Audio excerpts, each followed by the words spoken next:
భైరవ కీర్తన దగ్గరికి చాలా కోపంగా వచ్చి, "ఏంటి ఒక్క పూటలో నీలో ఎంత మార్పు వచ్చిందే" అని చెప్పేసైతే అంటూ ఉంటాడు. "నేను లేకపోయేసరికి నీకు ఇంత ధైర్యం వస్తుందా? నీలో ఇంత ధైర్యం ఉందా? ఇప్పుడు నేనంటే నీకు ఏంటో చూపిస్తాను" అని చెప్పేసైతే అంటూ ఉంటాడు. ఆ మాటలు వినగానే అక్కడ ఉన్న కీర్తన అయితే చాలా భయపడుతూ ఉంటుంది. ఇంతలో అక్కడ ఉన్న భైరవ మాత్రం "మర్యాదగా బయటకు పోవే" అని చెప్పేసైతే అంటూ ఉంటాడు.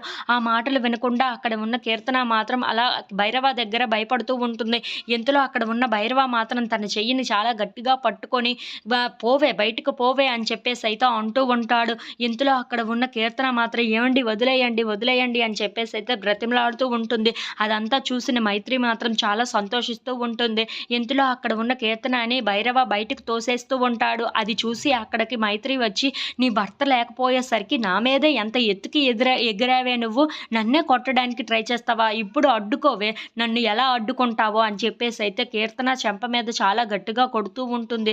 అది చూసి అక్కడ ఉన్న కీర్తన అయితే చాలా బాధపడుతూ ఉంటుంది. ఏంటి ఇలా జరుగుతుంది అని చెప్పేసైతే అనుకుంటూ ఉంటుంది. ఇంతలో భైరవ కీర్తన దగ్గరికి వెళ్ళి, "ఇప్పుడు ఎవరొస్తారో నీకోసం నేను చూస్తాను. మీ వదిన వస్తుందో, మీ అన్నయ్య వస్తాడో చూస్తాను. నువ్వు ఇక్కడే బయటనే ఇలాగనే పడి ఉండే" అని చెప్పేసైతే తనని బయటకు వదిలేసి మైత్రి అలాగే భైరవ వాళ్ళు లోపలికి వెళ్ళిపోతూ ఉంటారు. ఇంతలో అక్కడ ఉన్న మైత్రి మాత్రం, "శభాష్ రా భైరవ, నాకు నచ్చే పని చేసావురా నువ్వు" అని చెప్పేసైతే భైరవాన్ని పొగుడుతూ ఉంటుంది. ఇంతలో అక్కడ ఉన్న భైరవ మాత్రం కీర్తన వైపు చాలా కోపంగా చూస్తూ ఉంటాడు. అది చూసి అక్కడ ఉన్న కీర్తన మాత్రం చాలా బాధపడుతూ, ఏడుస్తూ అక్కడే కూర్చొని బాధపడుతూ ఉంటుంది. If you like this video please subscribe.